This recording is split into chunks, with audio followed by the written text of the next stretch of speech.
Regard citoyen, une chronique préparée et présentée par Boubkar Bentin Tawfiq.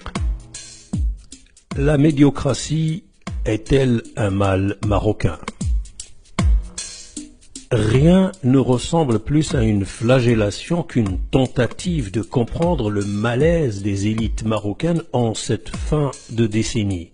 Nous sommes face à un déphasage inquiétant, une crise de valeurs sans précédent, un déficit criant de confiance dans les institutions, une morosité sociale préoccupante, un climat lourd de suspicion et avec en prime un fléau dévastateur pour le pays, la médiocratie. En réalité, la médiocratie semble avoir des effets néfastes dans tous les secteurs, de l'élite politique à l'élite médiatique ou diplomatique en passant par celle des affaires.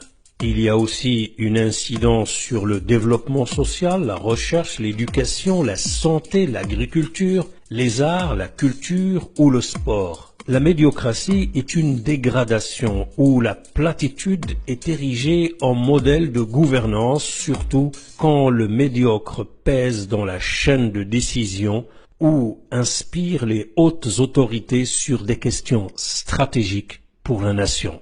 Mais qu'est-ce qu'un médiocre? C'est généralement le premier à vous parler de compétences, de qualité, de performance et d'excellence. Il est surtout prêt à écarter ses semblables médiocres car il craint la concurrence loyale. Il sait parfaitement dénigrer pour décrédibiliser les compétents car il craint surtout la concurrence déloyale. Les compétences ne peuvent que lui rappeler sa propre médiocrité et signaler son inutilité.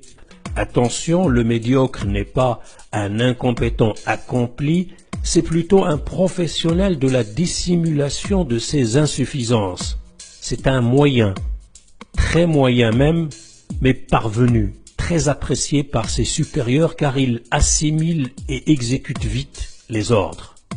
Et même s'il n'est pas compétent, il connaît toujours des compétents à vampiriser pour se valoriser en s'attribuant les idées des autres.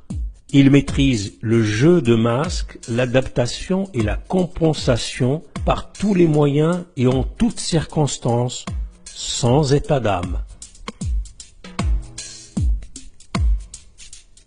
Vous cherchez un médiocre, il suffit de lever la tête. Ils sont là à tous les étages. Dans les ministères, les administrations, les banques, les radios, dans la presse, à la télévision, dans les stades, les gares, les hôpitaux, les cliniques, les écoles, les universités, les hôtels et beaucoup dans les partis politiques, les syndicats, les associations, les institutions, dans les think tanks, dans la diplomatie, les entreprises, dans la communication, le cinéma ou la publicité. Nous en faisons peut-être partie, vous et moi. Le recours aux compétences moyennes ne peut qu'entraver l'élaboration des orientations nécessaires et leur mise en œuvre et donc l'avenir des grands chantiers et dossiers de la nation.